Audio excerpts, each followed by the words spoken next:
पूर्ण परमात्मा पाप कर्म दंड को भी काट सकता है। अभी तक जिस भी संत व महापुरुष से मिले, उन्होंने यही बताया कि पाप कर्म फल भोगने से ही समाप्त होगा। वो प्रभु कौन है जो पाप कर्म को काट देता है, वो काल के बंधन से छुड़वा देता है? उसका क्या नाम है, पूजा की विधि क्या है? कृपया अवश्य सुनिए जगत गुरु तत्वदर्शी संत रामपाल जी महाराज के अमृत वचन।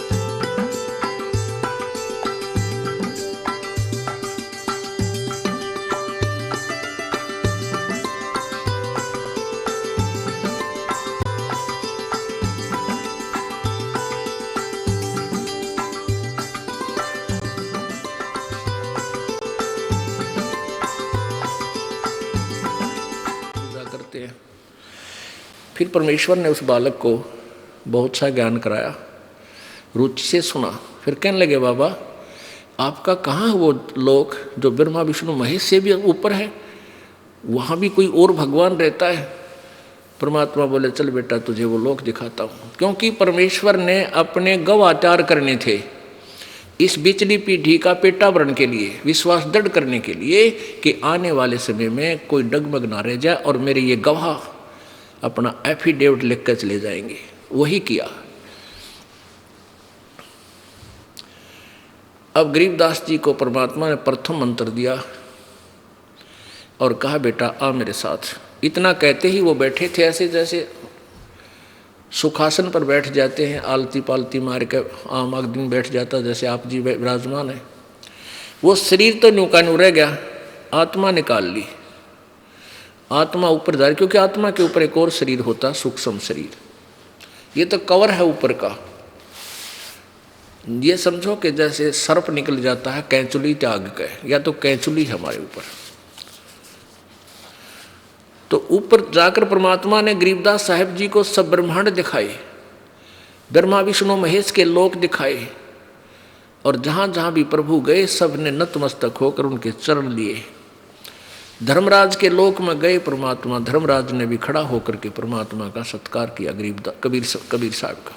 और गरीबदास जी देख रहे हैं, भाई बाबा जी के तो कमाल का है, ये तो कति इसके सारे ही इसके आगे नतमस्तक हैं, ये तो बहुत कसूता है।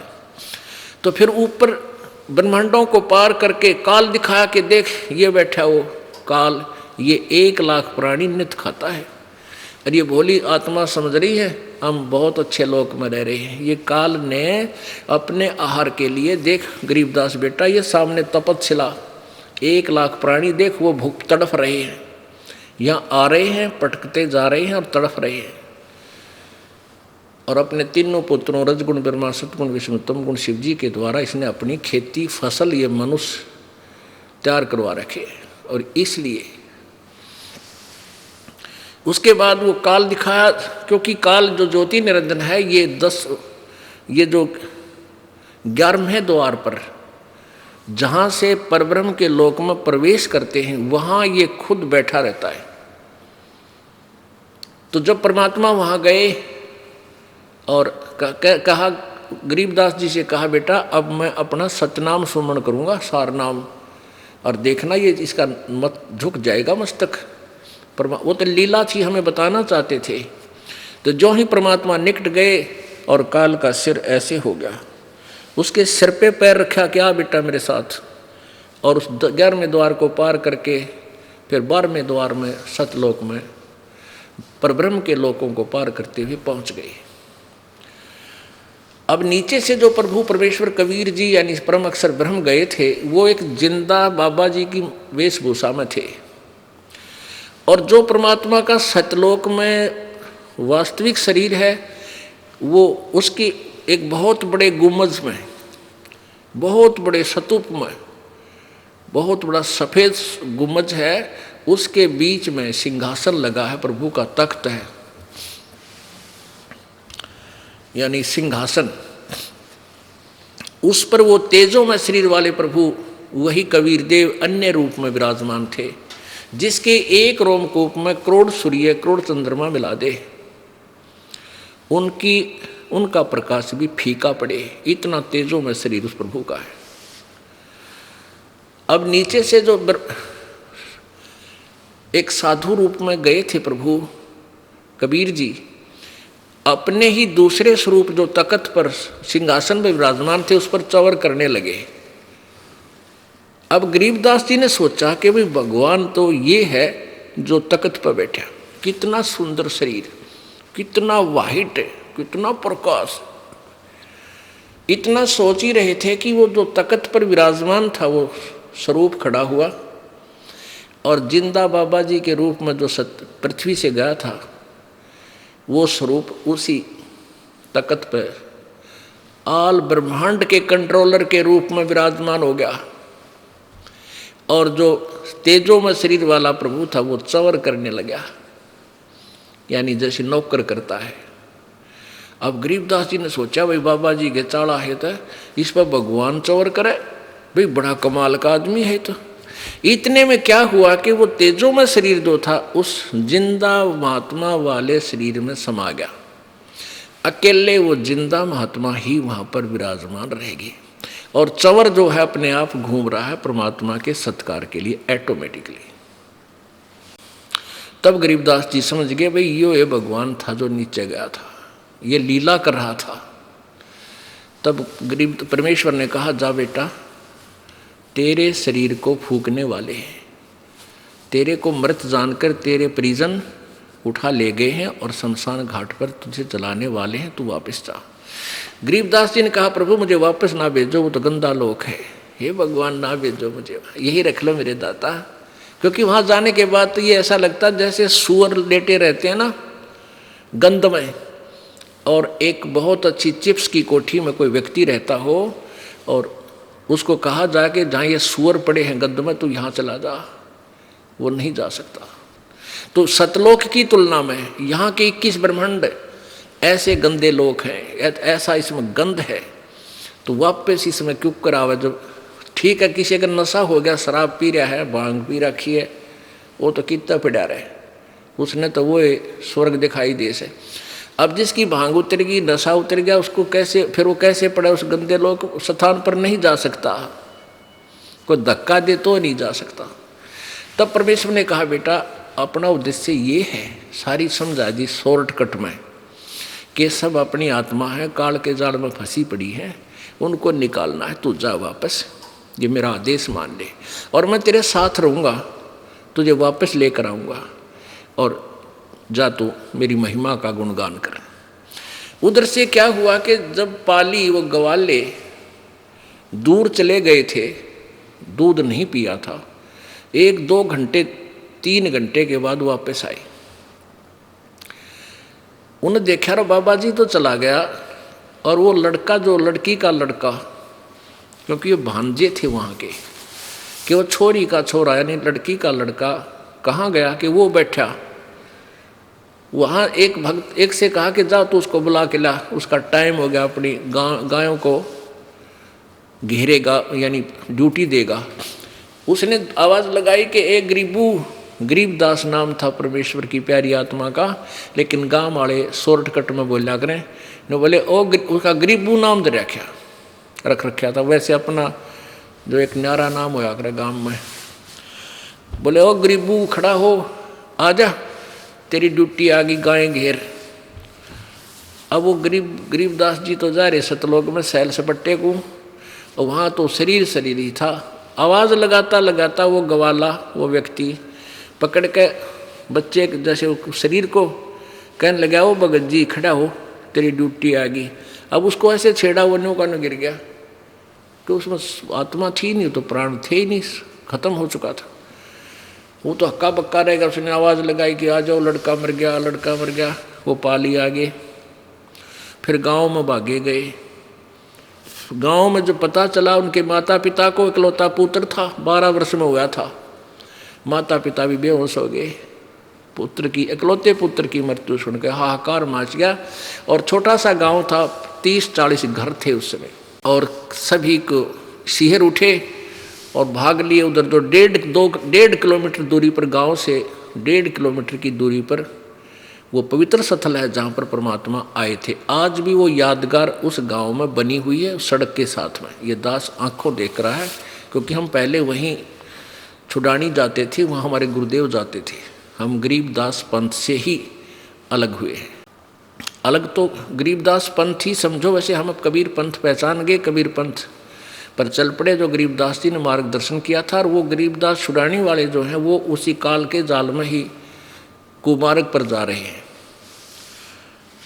तो वहाँ आज भी वो यादगार विद्यमान है, और गांव का बच्चा बच्चा कहता है कि यहाँ कबीर जी आए थे, क्योंकि गरीबदास जी ने अपनी वाणी में प्रमाण दे रखा है। अलल पंख अनुराग है, सुन मंडल रह थीर, दास गरीब उधारिया, मोए सतगुरु मिले कबीर। तो गांव वाले सब जाकर के बच्चे का शव उठा लाए, और शाम के समय 5-6 बजे 7-8 बजे उसने जलाने की चेष्टा करने लगे। चिता पर रख दिया, अग्नि लगाने की तैयारी। तभी परमात्मा ने वो आत्मा गरीबदास जी वाली, परमेश्वर कबीर जी ने वापस शरीर में प्रवेश कर दी। एकदम वो बंधन टूट गए जो ऊपर बांध रखे थे अस्थि का ऊपर, उस अर्थी के ऊपर, और एकदम बालक खड़ा हुआ। और जो आंखों देखा, जो परमात्मा ने फीड कर दी थी वो वाणी, कबीर साहब, कबीर परमेश्वर जी ने, गरीबदास जी ने वो अमर वाणी बोलनी शुरू कर दी। वो अमर वाणी संग्रह की हुई है, आज ये दास आपको पढ़कर सुनाता है, उसी में से बहुत सी वाणी बार बार सुनाता रहते हैं। तो वो वाणी बोलनी शुरू कर दी, और किसी से बात नहीं करे, उठ पड़ा, बच्चे को ले आए।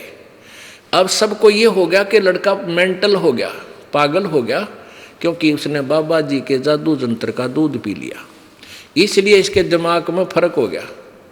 बावड़ा कहने लग गए, पागल, बावड़िया गरीबदास जी को।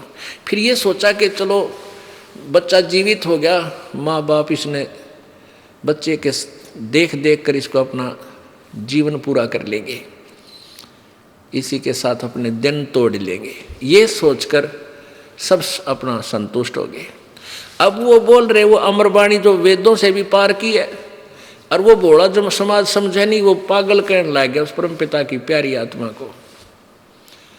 अब वो बताने की चेष्टा कर रहे हैं कि कबीर परमात्मा है जो बनारस में दानक रूप में आया था, जुलाहा रूप में आया था।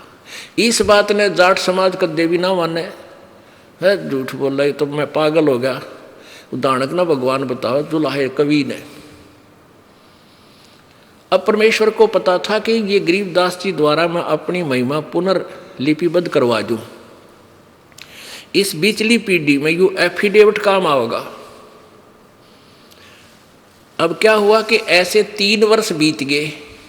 गरीबदास जी मस्ती में ये शब्द बोलते हैं, वाणी बोलते हैं कि वो परमात्मा सतलोक में रहते हैं, वो पूर्ण ब्रह्म है। जाकू कहें कबीर जुलाहा, सब गति अगम, अगम अगाहा, वो जिसको तुम जुलाहा कहते हो वो पूर्ण परमात्मा है। अनंत कोट ब्रह्मंडे का एक रति नहीं भारे, सतगुरु पुरुष कबीर हैं ये कुल के सिरजनहार। अनंत कोट ब्रह्मंड का परमात्मा पर कहते हैं एक रति भी भार नहीं है उनको, वो इतने समर्थ, इतने शक्तिशाली हैं। और सतगुरु पुरुष कबीर है। अब देखो दोनों उपमा दी है गरीबदास साहिब ने। सतगुरु का अर्थ होता है तत्वदर्शी संत, जो यथार्थ ज्ञान प्रदान करे, वो सतगुरु की भूमिका भी उन्होंने की। और पुरुष माने परमात्मा, वो सारे ब्रह्मांडों का संचालक भी कबीर जी ही है। तो इस तरह वो वाणी बोलते रहे। धर्मराय दरबार में देई कबीर तलाक, मेरे भूले चूके हंस को तू पकड़िए मत कजाक। यहाँ के न्यायाधीश के सामने ब्रह्मा विष्णु महेश की भी जो है ना थर थर शरीर कांपता है, देह कांपती है जब उसका संदेश आता है। और वो न्यायाधीश 21 ब्रह्मांड का जो न्यायाधीश सबका अकाउंट रखता है, वो कबीर परमात्मा के सामने हाथ जोड़कर खड़ा हो गया जब गरीबदास जी साथ थे। जैसे बड़ा अधिकारी पुलिस वाला और छोटे अधिकारी दरोगा के ऑफिस में चला जाता है, अचानक उसको पता चल जाता है कि आईजी साहब आए हैं या एसपी आया है, तो खड़ा हो जाता है, सलूट मारता है और वो उसको आदेश देता है, संकेत देता है, डांट मारता है कि तूने ऐसा किया तो तुझे छोड़ूंगा नहीं, तेरा ये कर दूंगा। वो कहता जी सर, जी सर। तो ऐसे कबीर परमात्मा के सामने 21 ब्रह्मांड का न्यायाधीश धर्मराज करबद्ध खड़ा हो जाता है और उसको परमात्मा डांट मारते हैं कि मेरे भूले चूके हंस को तू पकड़िए मत कजाक, ए नालायक, खबरदार जब मेरे कबीर हंस को, जिसने मेरा सही नाम ले रखा, उसको तूने पकड़ा, अकाउंट लिया तो मेरे से बुरा नहीं होगा। बोले पुरुष कबीर से धर्मराय कर जोड़, हाथ जोड़कर, तुमरे हंस ने पकड़ो नहीं मैं 2 ही लाख करोड़। तो जो इस दास के द्वारा दिए हुए नाम का जाप करेगा सच्ची श्रद्धा से, आजीवन नियम पालन करता हुआ, उसका अकाउंट धर्मराज नहीं करेगा और ना ही उसके दूत आपको लेने आएंगे। परमात्मा का जहाज आएगा, आपको प्यार के साथ उसमें बैठा करके सतलोक ले जाया जाएगा।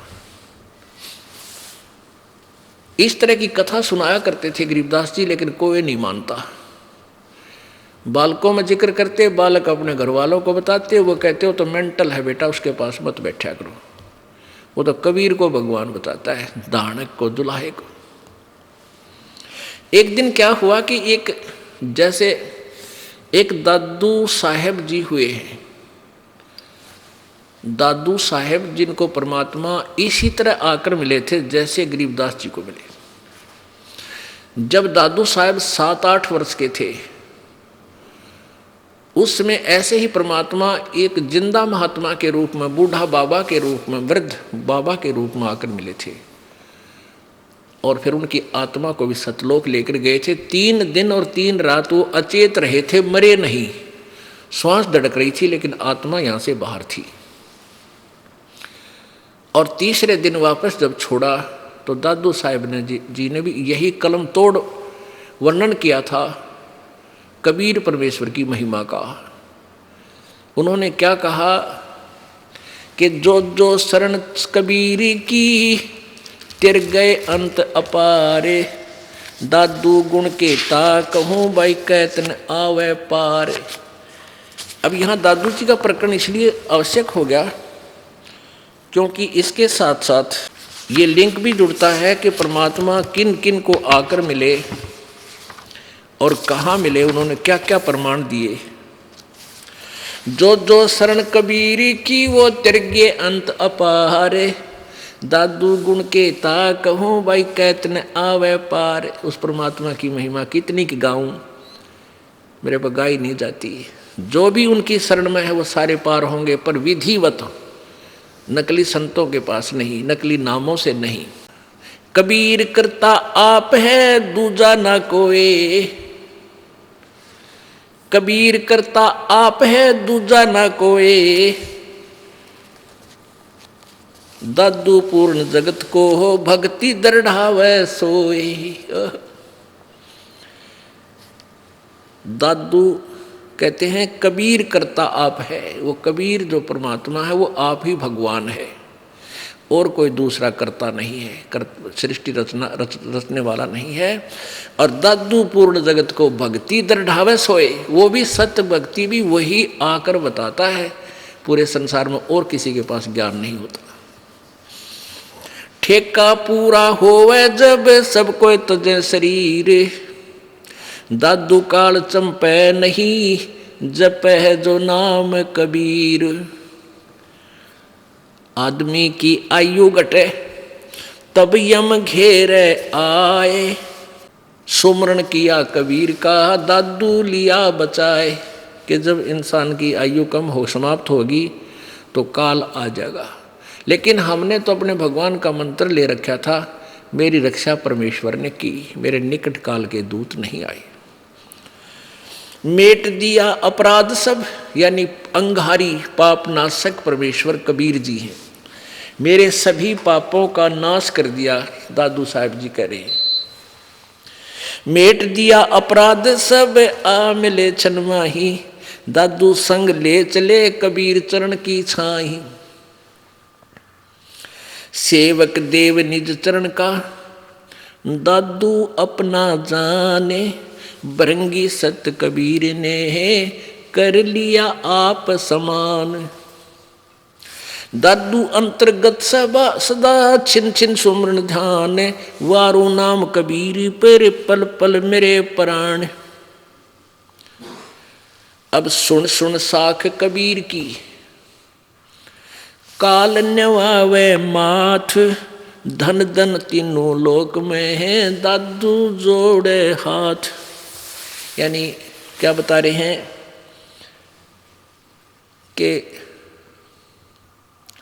सुन सुन साख कबीर की, साख माने महिमा, उसकी लीला को सुन सुन के उसकी समर्थता के आगे, कबीर जी की शक्ति के सामने यो काल भी मस्तक नीचा कर लेता है।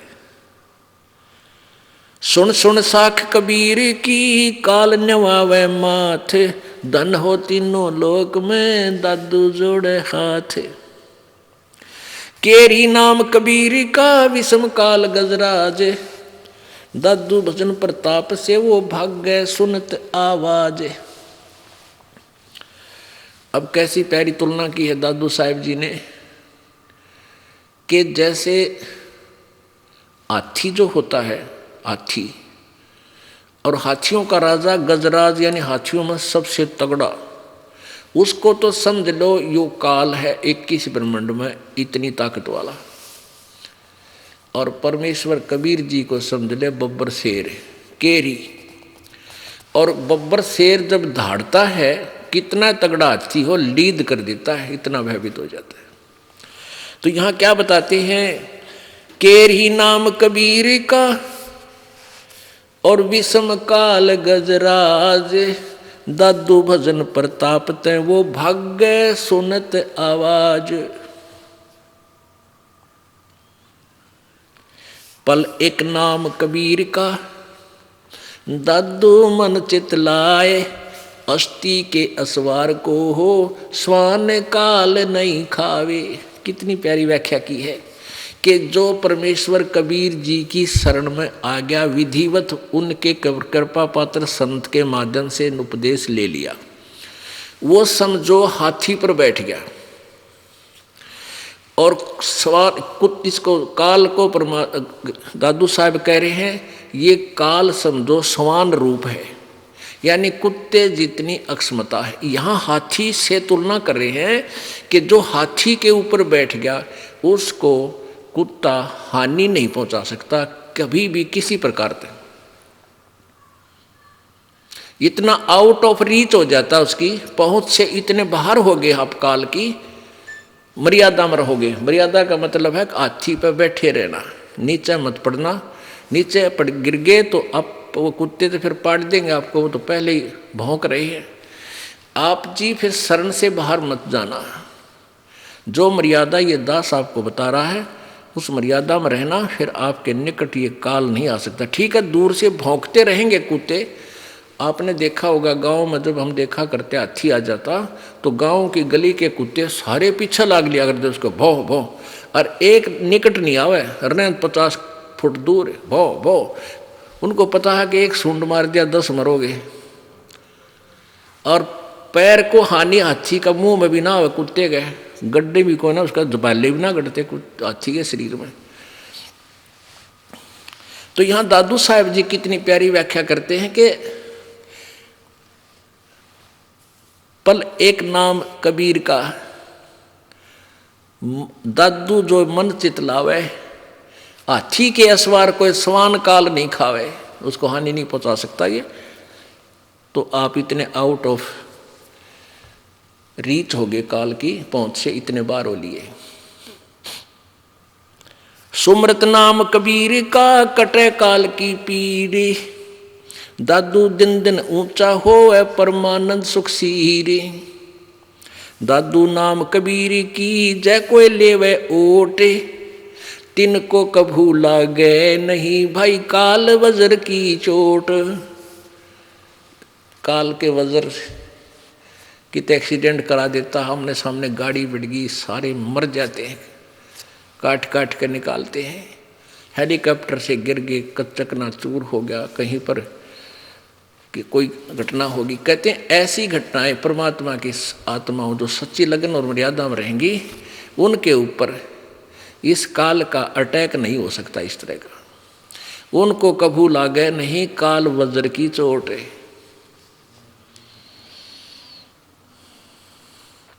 और संत सब कूपे हैं केते धरिता नीर, दादू अगम अपारे है वो दरिया सत्य कबीर। कितनी प्यारी व्याख्या की। पुण्यात्मा जैसे हम परमात्मा की परिभाषा में श्री कृष्ण जी को परमात्मा मानते थे, किस आधार पर कि श्री कृष्ण जी ने मोरध्वज राजा का पुत्र ताम्रध्वज को आरे से चिरवा कर, कृष्ण जी ने के विषय हम सुनते थे कि मोरध्वज राजा के पुत्र ताम्रध्वज को आरे से चिरवा कर जो मर गया था, 2 फाड़ हो गए थे और फिर जीवित कर दिया। इससे हम श्री कृष्ण जी को भगवान मानते थे। लेकिन अब परमात्मा के चानने में हमें दिखा, परमेश्वर कबीर जी के ज्ञान में, कि श्री कृष्ण जी अपने सगे भाणजे अभिमन्यु को जीवित नहीं कर सके, जो महाभारत के युद्ध में प्रथम दिन ही चक्रव्यूह में मारा गया था। इकलौता पुत्र सुभद्रा का और 5 पांडवों का कुल नाश हुआ था और कोई बालक नहीं था। श्री कृष्ण जी रो रहे थे, सुभद्रा रो रही थी और 5 पांडव हाहाकार मची हुई थी। श्री कृष्ण जी जीवित नहीं कर सके। क्यों नहीं कर सके? क्योंकि उनके श्वास उसके, और उनको क्यों जीवित कर दिया ताम्रध्वज को? उसकी आयु शेष थी, अभिमन्यु का प्रारब्ध इतना ही था, उसको चेंज नहीं कर सकता श्री कृष्ण। केवल कबीर परमेश्वर आयु बढ़ा सकता है, एक्सटेंशन कर सकता है, वो समर्थ पावर है। जैसे शॉर्टकट में आगे बताएंगे पूरा विस्तार इन 5 दिन में। एक कमाल नाम के बालक को मृत्यु हो गया था, उसकी आयु समाप्त हो चुकी थी और परिवार वालों ने उसको जल प्रवाह कर दिया था। कुछ कबीले ऐसे हैं जो ना जमीन में दफनाते, ना सभा करते, अग्नि में जलाते नहीं, वो जल में प्रवाह कर देते हैं, वो जल प्रवाह कर देते हैं, मतलब एक विधिवत अपने तरीके से, परंपरा से। और वो तैरता हुआ चलता है मुर्दे के नीचे, ऐसा कुछ एक फूस का ऐसा बंडल सा बनाकर उसको ऊपर आदर से लटाकर चलते कर देते हैं, उस पर एक ज्योति सी जगा देते हैं। तो वहाँ वो बहता हुआ जा रहा था, तो कबीर परमेश्वर से कहा शेख तकी। शेख तकी कौन था? सिकंदर लोधी का धार्मिक गुरु था। और कबीर जी से ईर्षा करने लगा, क्योंकि सिकंदर लोधी के जलन का रोग किसी से आराम नहीं होता, परमात्मा के आशीर्वाद से वो स्वस्थ हो गया था। इस कारण से सिकंदर लोधी दिल्ली का बादशाह कबीर परमेश्वर का अत्यधिक सत्कार करता था। उधर से वो उसका धार्मिक गुरु ईर्षा करने लगा, किसी प्रकार कबीर जी को नीचा दिखाऊं ताकि ये यहाँ से भाग जाए। इस दृष्टिकोण से उसने ये शर्त रख दी अपने राजा के सामने कि यदि कबीर जी कोई मुर्दा जिंदा कर देगा मेरे सामने, क्योंकि कबीर जी ने सिकंदर लोधी ने महर्षि रामानंद जी ब्राह्मण का सिर काट दिया था, इस बात पे कि वो मुसलमानों से नफरत करता था। फिर कबीर जी ने उस सिकंदर लोधी के सामने ही वो उसको जीवित कर दिया था, कटे हुए सिर को, एज इट इज, जैसे कृष्ण जी ने ताम्रध्वज को जीवित किया था। वो तो उसके समांतर शक्ति हुई परमात्मा की। और फिर वो मरा हुआ बच्चा आया हुआ था, तो शेख तकी ने बोला मेरे सामने जिंदा कराइयो कबीर, जब मानूं मैं इसको भगवान, नहीं तो मैं नहीं मानूंगा और तेरी बगावत करवा दूंगा मुसलमान समाज से। ये कह करके ये काफिर हो गया हम राजा। इसने एक हिंदू से उपदेश ले लिया। तो सिकंदर लोधी चिंतित था। कबीर जी ने पूछा क्या कारण है, तो कारण बताया। परमेश्वर ने कहा कि कह दो इस शेख तकी को कोई मुर्दा ले आवे, उसको जीवित कर दूंगा। अब शेख तकी कहने लगा मुर्दा मैं कहाँ से लाऊं? एक दरिया के किनारे खड़े थे, ये वार्ता हो रही थी। परमात्मा ने अपनी प्यारी आत्मा सिकंदर लोधी दिल्ली के सम्राट की वह टेंशन दूर करनी थी कि ये बात बिगाड़ेगा। इतने में वही कमाल का शव बहता हुआ आ गया बच्चे का। इतने में वो 13 वर्षीय बालक का शव दरिया में बहता हुआ आ गया। और परमेश्वर कबीर जी, वो सैनिक भी खड़े थे हजारों की संख्या में, और भी व्यक्ति थे। कहा कि वो आ गया शव। सिकंदर शेख तकी बोला वो आ गया शव, कर दे जीवित कबीर, जब मानो इसको मैं ये अल्लाह का नबी है, अल्लाह है। अब सिकंदर कहता था ये भगवान आया है, क्योंकि उसके सामने जीवित कर दिया मरा हुआ कटा हुआ सिर महर्षि रामानंद जी का। और फिर एक गाय काट दी थी ऐसे ही निकम्या ने, वह भी जीवित कर दी थी परमात्मा ने। और दूध की बाल्टी भर दी थी उस गाय की जीवित करके। और फिर वो बच्चा आ गया।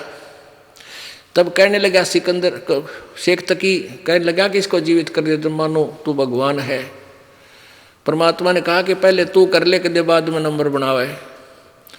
तो जंतर मंतर करता रहा। वो तो चला गया। 100 कम से कम भी 800,000 गज आगे पहुंच गया दरिया में, जहाँ वो खड़े थे उससे नीचे पानी की बह करके।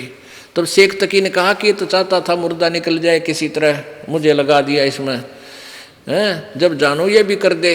तब परमात्मा ने ऐसे कहा था, ऐसे कर दिया, यानी वो मुर्दा वापस चल पड़ा अपोजिट उस, यानी जिधर से पानी बहकर आ रहा था और बहुत आगे जा चुका था वो शव, परमात्मा के आदेश से वो वापस चल पड़ा। जैसे ये इंजन वाली किश्ती चला कर बैक फ्लो के विरुद्ध अपोजिट, और वहाँ आकर रुक गया। नीचे लहर पानी की जा रही है और वो सब ऊपर एज इट इज है।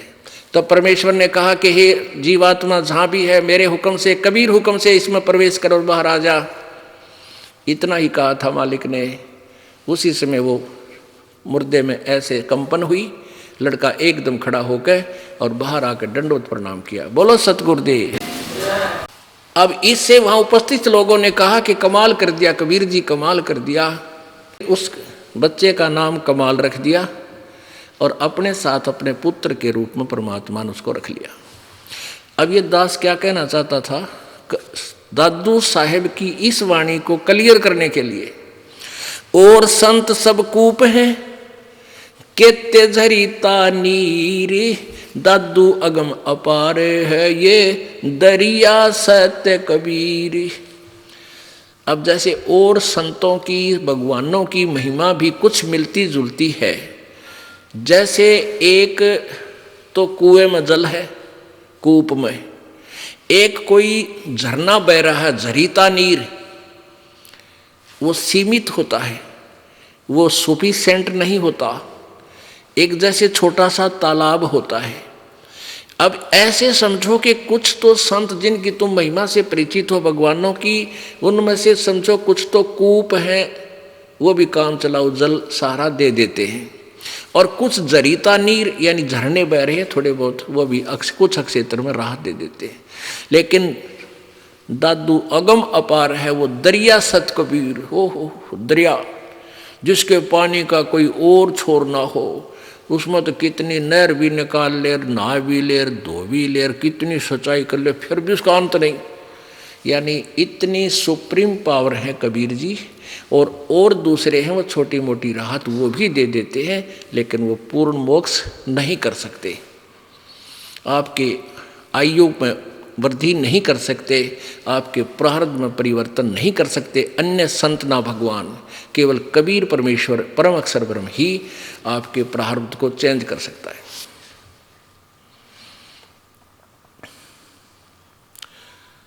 अब पुण्यात्माओं, जब तक हमारे प्रारब्ध में परिवर्तन नहीं होगा तो हम सुखी क्यों कर होंगे। आपके कर्म में, प्रारब्ध में लिखा हुआ है कि आपकी टांग टूटेगी या आपकी मृत्यु होगी, किसी ने लिख रखा है जंत्री में। ये जैसे ये पामिष्ट होते हैं, ये बहुत कुछ सच बता सकते हैं, लेकिन ये आपको राहत कुछ नहीं दे सकते। अब जैसे भोली आत्मा जाती हैं किसी ज्योतिषी के पास, वो उसकी जन्म पत्री देख जंतर मंत्र करके बता देगा तेरे को उस वर्ष में इतनी हानि होगी। अब वो हानि तो होगी ही होगी, क्योंकि लिख रखी है, वो तो कोई भी पढ़ कर सुना दे लेकिन उसमें वो परिवर्तन वो ज्योतिषी नहीं कर सकता, वो बता सके। जैसे किसी ने बता दिया तीसरे महीने में मार्च में तेरी टांग टूटेगी, अब वो तो 1 महीना पहले और चिंता पैदा कर दी उसने, और बचाव कुछ हो नहीं सकता, और वह टूट गई, तो फिर क्या करता भाई, उसने बता दी थी पहले तेरी टांग टूटेगी, भाई जान दिया तगड़ा, भाई वो तो कमाल का आदमी है, भाई पहले बता दी थी, बता के कला तोड़ दिया उन्होंने, पहले बता दी थी। अब जैसे आप किताब अपना जंतर ज्योतिषी का दिखाया ना, और जो आपको बता दे तेरा यह हानि होएगी, और फिर आप आ जाना इस दास के पास, कबीर भगवान की शक्ति से आपको मंत्र देंगे, और उस दिन वह हानि आपको नहीं होगी, वह होनी थी क्योंकि लिखा हुआ है, और फिर नहीं होगी आपके, गारंटीड बात है। तो ये समाधान चाहिए, ज्ञान नहीं। उस ज्ञान से क्या पता सारा मिल गया तेरा टांग टूटेगी, और हम कहेंगे नहीं टूटेगी, इसलिए मंत्र जाप करना, मर्यादा में रहना, तो वो चेंज होगी, वो बदल दिया आपका, आपके ऊपर आने वाली आपत्ति परमात्मा ने टाल दी। तो इसलिए भगवान की हम ढूंढ रहे हैं जो हमारे प्रारब्ध में आने वाले कष्ट को, संकट को दूर करे।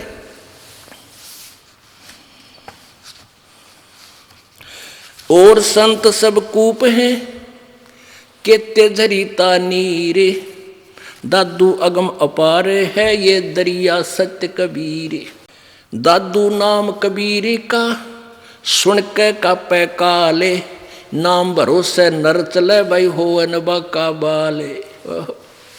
नाम का भरोसा रहे, कहते हैं कबीर जी का नाम सुन के इस काल भी कांपने लग जाता है, ये किस ब्रह्मांड का मालिक ब्रह्म। और जो अपने सच्चे नाम का सहारा लेकर पूरे संत से लेकर भक्ति करता है, उसका हो अनबा का बाल। जिन मोह को निज नाम दिया सोए सतगुरु हमारे, दादू दूसरा कोई नहीं वो कबीर सिरजनहार।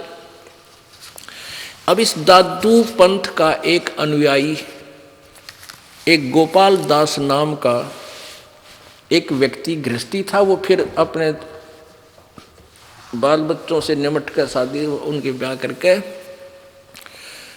तो दादू पंथी महात्मा बन गया था वो, यानी सन्यास ले लिया था। लाल कपड़े पहना करता, जैसी वेशभूषा उनकी थी, और साधु की वेशभूषा वो बनाकर घूमता था। एक दिन वो दादू साहिब का अनुयायी, वो गोपाल दास संत छुडानी गांव में आ गया, उसका कोई चेला था, उसके वहाँ रुक गया। अब उस शिष्य ने कहा, उस व्यक्ति ने जिसके वो गोपाल दास रुका हुआ था, कहा महाराज जी हमारी एक लड़की का लड़का, हमारा एक गांव का बहुत बड़ा चौधरी है, बहुत धनवान व्यक्ति है, उसका इकलौता, उसका कोई संतान नहीं थी, उसने अपना दामाद रखा हुआ है घर जमाई रूप में, वारस रूप में, और उस लड़की का एक लड़का हुआ, वो भी मेंटल हो गया। एक बाबा जी ने जंतर मंत्र का दूध पिया दिया उस टाइम। और संतों की विद्या को साधु ही काट सकते हैं, यदि आप कृपा कर दो हमारी लड़की का लड़का स्वस्थ हो जाए, आपका बड़ा एहसान होगा।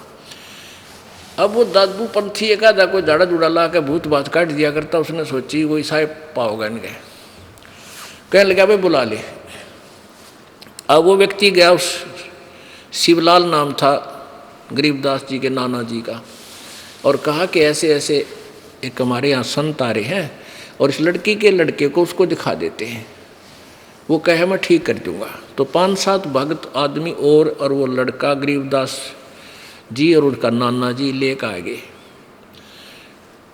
तो वो जो दादूपंथी संत गोपाल दास था वो 65 वर्ष की उम्र का, और साहेब गरीबदास जी 13 वर्ष की आयु के बालक।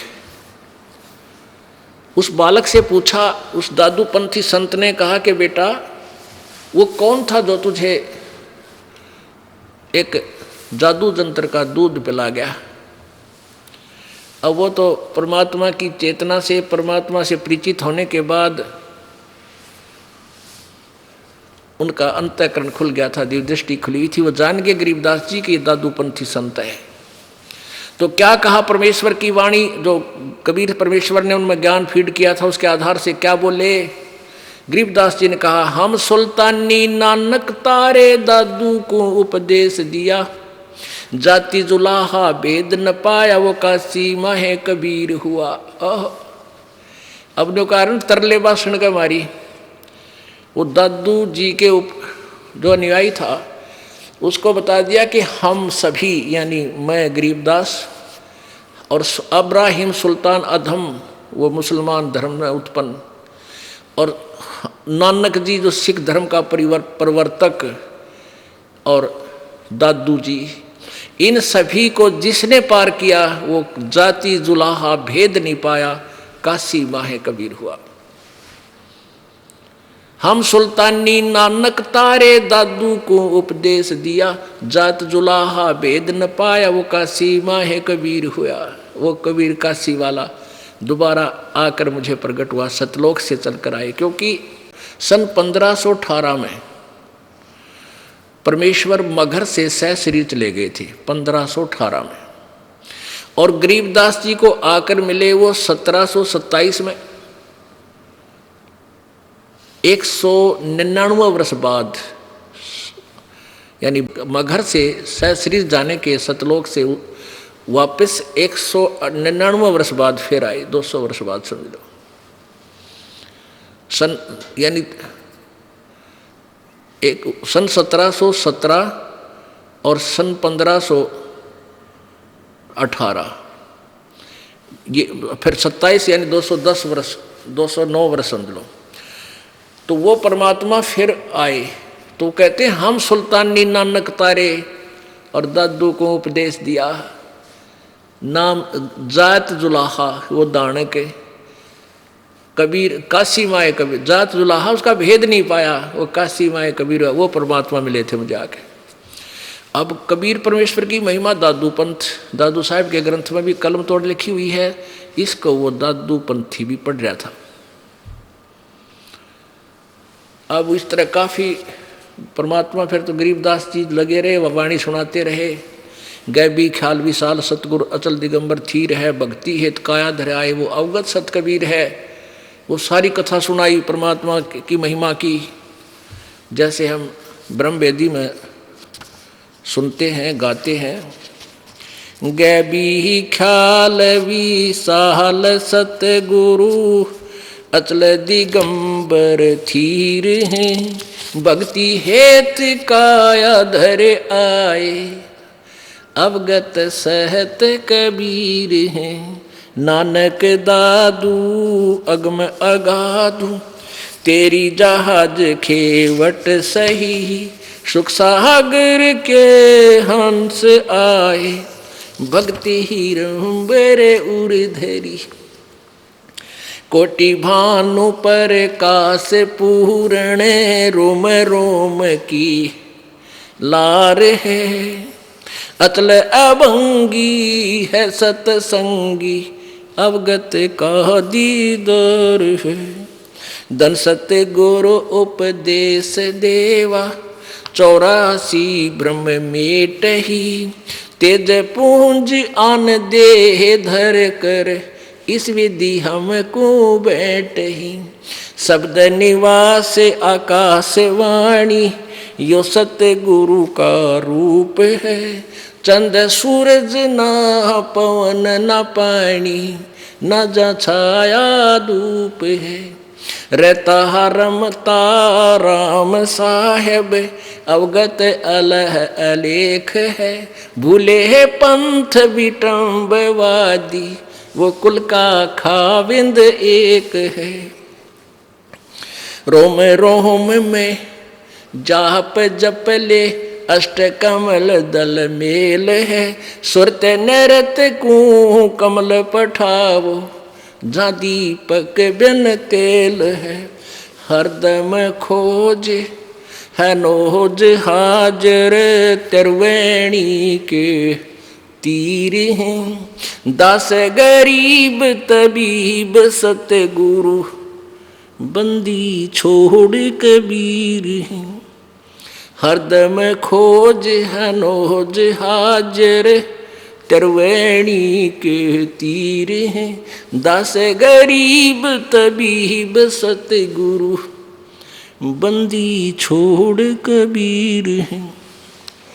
अब यह वाणी जो बोली उस दादूपंथी संत के कलेजे में जख्म हो गया। कोई हो तो वो कहने लगा, रे गांव वालों, यो लड़का पागल को ना, तुम पागल हो भाई। ये तो वो अमर वाणी बोल रहा है भक्तों, इसको सुनकर तो जीव का वही कल्याण हो जा।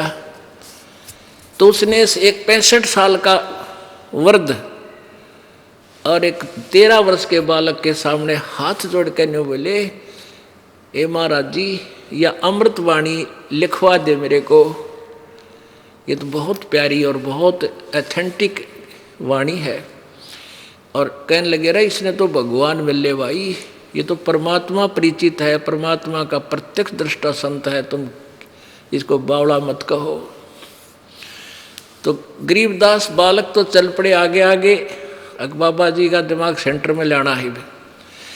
वो बालक वो क्योंकि जो ग्राहक होते हैं वही पहचानते हैं इस सौदे को, वही करते हैं। उसने ना देखा तो बाबा जी हर लोग नो कहेंगे तू किस बालक के पीछे चाल पड़ा, तू तो फिर नल है। तो जिन्हें भगवान चाहिए वो मान बुराई नहीं करते, वो अपना कल्याण चाहते हैं। चाहे किसी से मिल जाओ उसकी अपने रोग कटन की, उसी से ले ले। पीछे पीछे हो लिया, हाथ जोड़ के कहने लगे, महाराज दया करते हो, कलयुग में उद्धार होगा बहुत से प्राणियों का। तीसरे दिन जब देख लिया कि बाबा जी कति सेट हो रहा है, आखिर तक लिख लेगा, तब कहने लगे, गोपाल दास सुन ले, अगर सारी वाणी लिखा तो लिखवाऊँ, कदे बीच में भाग जा। अगर नहीं, सारी लिख लूँगा। क्योंकि वो लाला जी के घर का जन्म था गोपाल दास का, और वो पढ़ रहे थे अपनी, वो शिक्षा थी थोड़ी बहुत उसको, हिंदी भाषा या कुछ फारसी फुरसी में लिख लेता हो। तो कहते हैं गरीबदास साहिब जी का एक बेरी का बाग था, उसमें एक जंडी का पेड़ था। उस जंडी के पेड़ की छाया में बैठ जाते क्योंकि, और फिर लिखना शुरू कर देते। कहते 3 वर्ष तक ना 6 महीने तक, 6 महीने तक दादू वो गरीबदास जी बोलिया करते और दादू साहब लिखा करते। और दाद लिखवाते समय कह रहे हैं, ये वाणी यहाँ की नहीं है, 80 अरब कोस समाधि मार्ग से बात कह रहा हूँ कि मैं यहाँ से सहज समाधि से ऊपर का देख रहा हूँ, आंखें खोल रहे हैं और बोल रहा है और मैं लिखवा रहा हूँ। वही आंखों देखा हाल जो परमात्मा से परिचित हुए थे गरीबदास जी, उन्होंने अपनी आंखों देखा हाल अपनी अमृत वाणी में लिपिबद्ध करवाया। आज वो सदग्रंथ के रूप में हमारे पास उपलब्ध है, जो कबीर परमेश्वर की वाणी से 100% मिलता है, मेल खाता है। तो वो ग्रंथ साहब का ये अखंड पाठ ये सामने चल रहा है, इसी से पढ़कर ये दास आपको ये सुना रहा था, क्योंकि इसी में से हमने ये भक्तिबोध नामक एक पुस्तक बना रखी है, जो सुबह शाम दोपहर की वाणी हम नित्य पाठ करते हैं, जिसमें कबीर जी की अपने मुखारविंद से उच्चारित और अब उनके दास गरीबदास द्वारा दिया हुआ ज्ञान कबीर जी का ही, उनकी वाणी का मिलकर आपको पाठ के लिए जाता है। तो ऐसे उस परमेश्वर को किन किन ने पहचाना, वेद वही बतावें, परमात्मा सह शरीर है, उसका नाम कबीर है, और सभी महापुरुष जिनको भगवान मिले वो भी यही बता रहे हैं। जैसे नानक साहब जी ने जब परमात्मा मिले बेई नदी पर, ऐसे वो भी 3 दिन तक बेहोश रहे थे, एकांत स्थान पर कहीं दूर, किसी को नहीं पता वो कहाँ पर हैं। उनकी आत्मा को निकाल कर परमेश्वर सचखंड लेकर गए सतलोक, फिर वापस छोड़े तीसरे दिन। तो उन्होंने वहाँ के नगर निवासियों ने सोच लिया था नानक साहब तो डूब कर मर गए, दरिया में छलांग लगाई थी, बाहर नहीं आए। और तीसरे दिन जब वापस आए तब उन्होंने बताया कि हम सचखंड जाकर आए हैं अपने परम पिता के पास, पूर्ण ब्रह्म के पास। फिर परमेश्वर ने कहा था मैं बनारस में, क्योंकि ये समकालीन है, गरीब नानक साहब जी और परमेश्वर कबीर जी समकालीन थे। परमेश्वर ने वहाँ से जैसे गरीबदास जी को ले गए थे ऐसे नानक जी को ले गए, फिर वापस छोड़ा, कहा मैं बनारस में धाणक का काम करता हूँ, जुलाहे का। वहाँ आए जब देखा सामने वही परमात्मा जो सारे ब्रह्मांडों का रचनहार सतलोक में यही सूरत देखी थी, तो उन्होंने अपनी वाणी में लिखा है, बोला है, एफिडेविट दिया है, और वो गुरु ग्रंथ साहिब के प्रश्न नंबर 24 यानी 24 पर लिपिबद्ध है। फाई सूरत मलुकी वेश ए ठगवाड़ा ठगी, देश खरा सियाणा भोता भारी धानक रूप रहा करतार। तो यही गरीबदास जी कहते हैं, हम सुल्तानी नानक तारे दादू को उपदेश दिया, जात जुलाहा भेद न पाया वो काशी माहे कबीर हुआ। बोलो सतगुरुदेव सत साहेब। परमपिता परमात्मा पूर्ण ब्रह्म सारी सृष्टि के रचनहार कुल मालिक कबीर देव, कबीर साहब, अल्लाहू अकबर, अल्लाह कबीर, गॉड कबीर, ये वही परमात्मा है जो बनारस में एक जुलाहे की भूमिका करके अपने तत्व ज्ञान को प्रचार करके सशरीर आए थे, सशरीर अपने निज धाम सतलोक को चले गए। उनका कलयुग में समय रहा सन 1398 अर्थात संवत 1455 से सन 1518 अर्थात संवत 1575 तक वो परमात्मा इस धरातल के ऊपर एक मनुष्य जैसी लीला करके एक जनसाधारण जैसा जीवन जी के हमारे लिए एक एग्जाम्पल छोड़कर चले गए। वो परमात्मा प्रत्येक युग में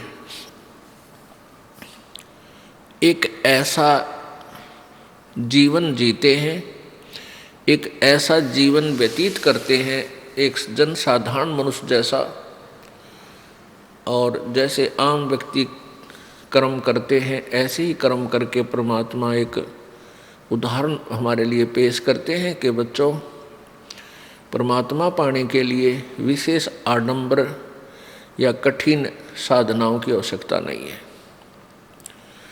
उसके लिए मानुष जन्म हो, कोई जाति मजहब कहीं भी आपका जन्म किसी भी धर्म में हुआ हो, पूर्ण संत आपको मिल जावे, बुराइयों को त्याग देना और बहुत ही सिंपल वे से साधारण तरीके से अपना जीवन जीना।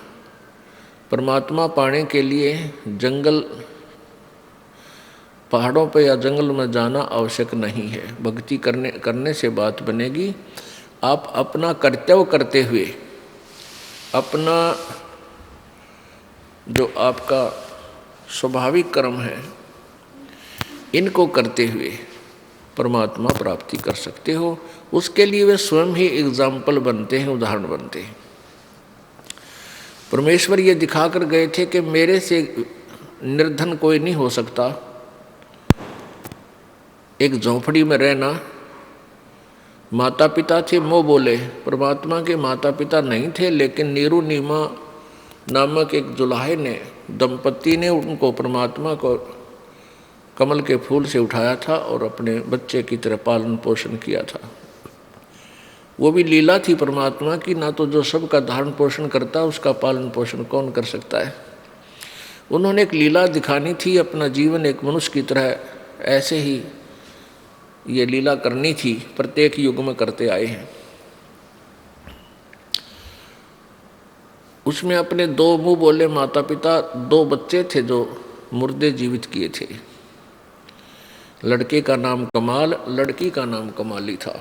और जैसे एक व्यक्ति अपने परिवार का पोषण करता है अपना कर्तव्य कर्म करके, तो जुलाहे का कर्तव्य कर्म करते हुए परमात्मा ने ये उदाहरण दिया था कि तुम विश्वास रखो मालिक पे, यहाँ घना जोड़ा तोड़ी के चक्कर में मत पड़ो, ज़्यादा संपत्ति और ज़्यादा संग्रह करने के चक्कर में मत पड़ो, ये काल का जाल है। केवल इतना ही करो जितना आपको आवश्यकता है, बाकी समय मालिक के चरणों में ध्यान रखो। परमेश्वर जी क्या करते थे, कपड़ा बुनते थे और उसको फिर उसकी जो कमाई आती थी कपड़ा बुनने की मजदूरी, उसमें से जो उनके आवश्यक आइटम की आवश्यकता होती थी घर पर खाने पीने के लिए, वो ले आते थे और फिर पैसा बच जाता था उसको धर्म में लगा देते थे, अब भंडारे कर देते थे, भोजन भंडारे कर देते थे, वो संग्रह नहीं करते थे। पुण्यात्माओं हमें उदाहरण देते हैं, परमात्मा संकेत देते हैं, पर हम बालक हैं। हम काल प्रेरणा में आकर के काल के ही भाव में बहे रहते हैं। हम परमात्मा की वाणी पर विश्वास कम करते हैं। परमेश्वर कहते हैं कबीर जी कि कह कबीर सुनो विषादो, मैं तो हूँ विश्वास में। यदि तुम विश्वास करोगे कि मैं परमात्मा हूँ, मैं भगवान हूँ, सब कुछ कर सकता हूँ, तो मैं तुम्हें पूर्ण लाभ दूंगा। और तुम इतना विश्वास नहीं कर पाओगे तो तुम्हें वर्क डन ही मिलेगा। परमेश्वर हमें क्या उदाहरण देते हैं कि इतना मांगो भगवान से कि साईं इतना दीजिए, जामे कुटुंब समावे, हम भी भूखे ना रहें, अतिथि ना भूखा जावे। केवल इतनी ही डिमांड बहुत घनी हो जाती है। अब यहाँ देख लो आप, ये बड़े बड़े सेठ साहूकार व्यक्ति, बहुत से उदाहरण हमारे सामने हमारे जीवन में घटित हो चुके हैं। एक अरबपति व्यक्ति सारा जीवन संपत्ति जोड़ने में, फैक्ट्री लाने में व्यतीत किया, और ठीक है साधना पूजा पाठ भी सभी करते हैं, सभी करते हैं, जो पुण्यात्माएं हैं वो सभी कोई न कोई साधना भी करते हैं। लेकिन वो साधना शास्त्र विरुद्ध होने से, शास्त्र विधि को त्याग के मनमाना आचरण होने से वो यूजलेस, वह व्यर्थ होती हैं। जैसे प्रमाण है पवित्र गीता जी अध्याय नंबर 16 के श्लोक 23 में कि शास्त्र विधि को त्याग कर जो मनमाना आचरण करते हैं, अपनी मर्जी से पूजाएं मंत्र जाप आदि करते हैं, उनको न तो कोई सुख होता है, न उनकी कोई सिद्धि प्राप्त होती है, न ही उनकी गति होती है, अर्थात व्यर्थ। तो वो सेठ लोग भी पूजाएं करते हैं, साथ में जैसे भी उनको किसी गुरु ने मार्गदर्शन किया हुआ है या देखा देखी, तो वो साधना तो वैसे व्यर्थ, उसका कोई यूज नहीं, कोई लाभ नहीं होता। और जिस धन के लिए वो रात पड़ा ना दिन पड़ा, ना जाने कितने खोटे कर्म किए, पाप किए, वो धन साथ नहीं गया। एक्सीडेंट दुर्घटना में मर गए, कोई तो हेलीकॉप्टर में मर जाता है, कोई कार दुर्घटना में, कोई ट्रेन एक्सीडेंट में, और वो पाप रह गए इकट्ठे, धन यही रह गया, वो पाप साथ ले गया। उन पापों के आधार से फिर हो सकता है उसका जन्म गधे कुत्ते का बनेगा ही बनेगा, ये तो बट नेचुरल है। फिर जिन कोठी और फैक्ट्रियों को अपनी कहा करता था, अब उसमें कोई भी उसको प्रवेश नहीं करने देगा, उसका लठ मारेंगे। तो पुण्यात्मा परमात्मा हमें बताने आए थे कि तुम मनुष्य जीवन आप जी को मिला है परमात्मा प्राप्ति के लिए, और इसका कोई यूज नहीं।